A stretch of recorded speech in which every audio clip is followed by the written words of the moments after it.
cook for him, but I became in his latter days, I might as well tell you, I became his chef. I used to feed him, take care of him in many ways and all that, and we grew to be brothers. So I can only speak about those latter days of Michael. Looking at the obituary, he was a man of class. It's obvious from reading it and all that. Sometimes I crack him and say, look man, I wish I knew when you were working at a Churchill pub. Because I used to be as the young police officer and grandmom and all that. I always hang out at the Churchill pub. I said, I never saw you there and all that. Same thing with Great Habaki. I spent a lot of time traveling back for this police officer as well. So he had a great life, obviously. Very colorful life, but the last couple of years or so, we spent some close times together. We lived like brothers, like I said. We talked a lot. One of his favorite subjects was wanting to get married again. So I said, man, look, you've been married twice. I thought it would be one was like this.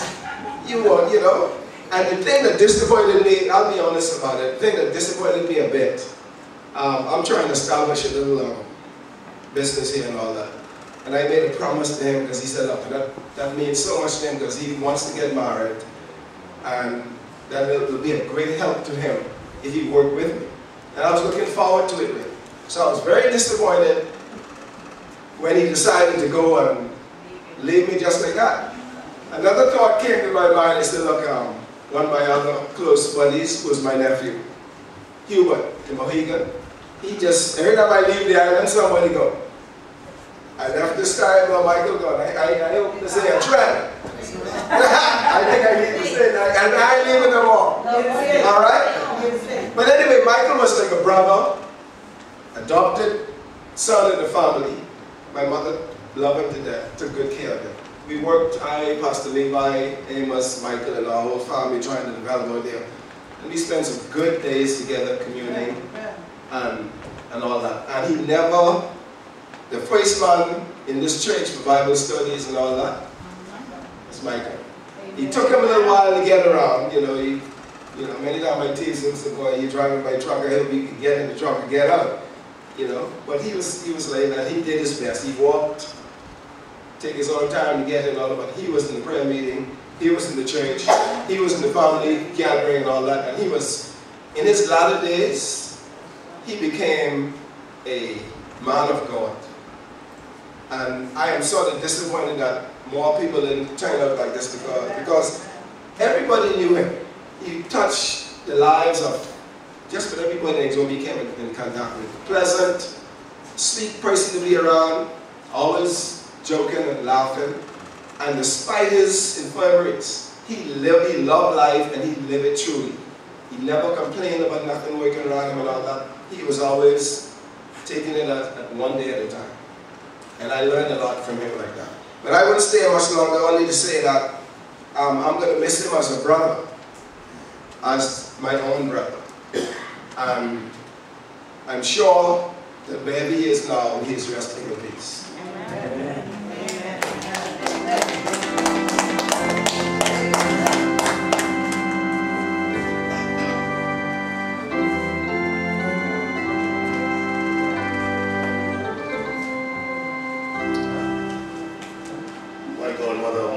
This morning, respectful pastor, officers, and members of this church, our Member of Parliament, Tony Morse, Minister Fenton Nimmo, cousins of Cease, Elder Teddy Clark, Dr. Michelle Grant, Sister Married and my brother Vernon Curtis, Sister Goulds, Sister Betty, wife, Lorraine Janet,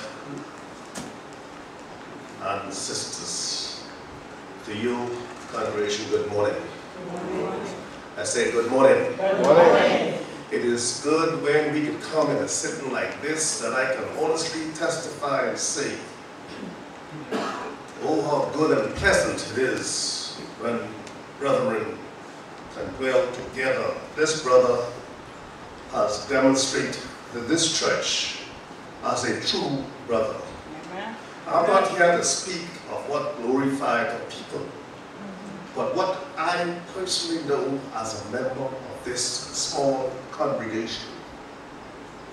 Michael has been one young man in this community who takes his religion very serious. And not mind that the crowd didn't come, because those didn't come here today, they're not supposed to be here today. But those of you who are here for a purpose. Yes. Because Michael was a Mr. So-and-so, you would have had to bring in all kind of chairs to get in here. But I'm glad God don't look at us like that on the outside. No, He concerned with our inside. And I confide, this young man confined in this modern church, in true love, how to be our brother's keeper. His worship was a true worship.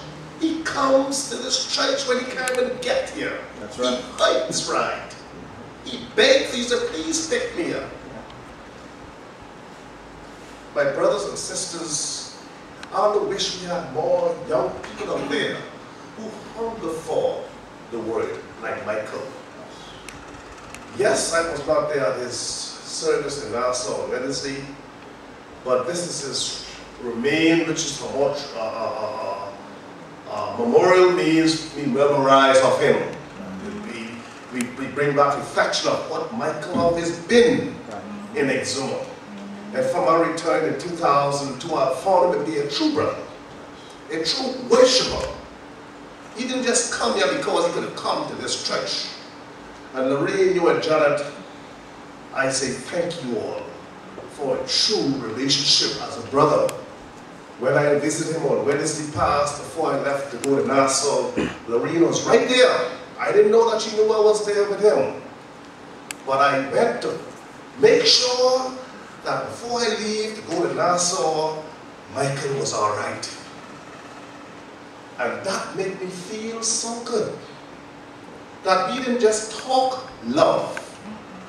We show that and live that as brothers and sisters in this little community and to Junior where he lives in Ramsey. Brothers and sisters, let us put on a truth, what God has asked of us. Yes. Put that in action. Yes. Let us be true worshiper. Where we can do like the Lord has said, what you have done for others, you have done for me. And that is important, what Michael has done. And it is not a memorial service. It's not what his homegoing service of Richard being teach. But we have to must memorialize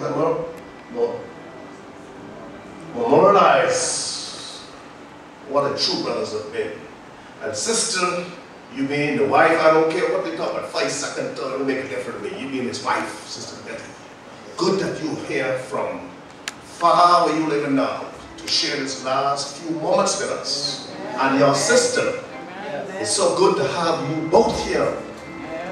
Because the Bible says, until death shall we depart. I don't mind what nobody say. Until death shall we depart. That remains of our brother when deposited in the grave, which we will not see him no anyhow, as the Michael we know.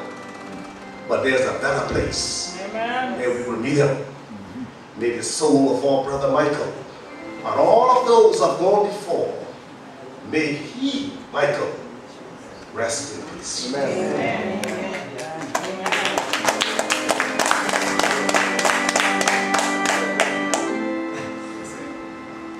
I was just called upon the pastor, and he must be obedient. Yes.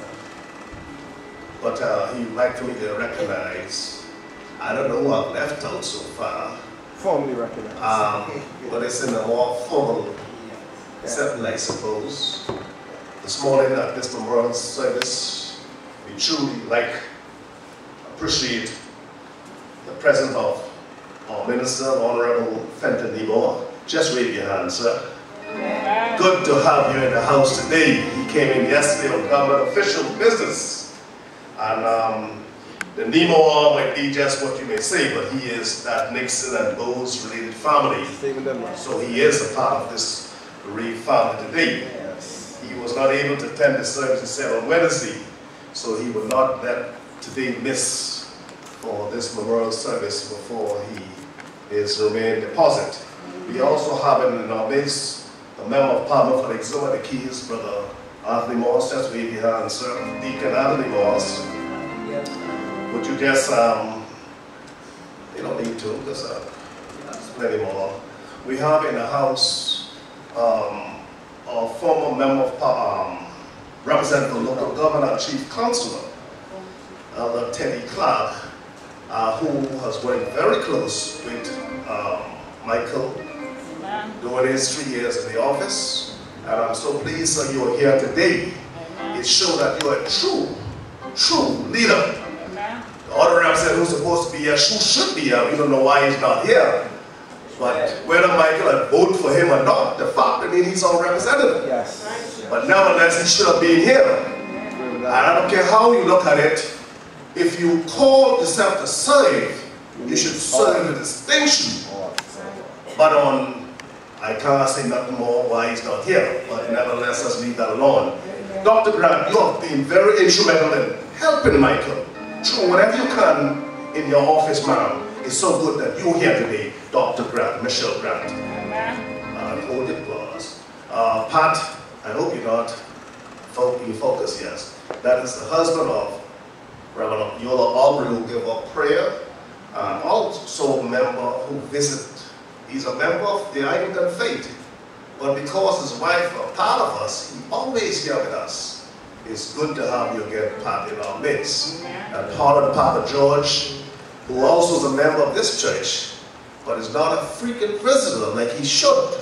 You said you can't find this place more regular. And come home, Papa George, where you belong. Go and say, I give you one.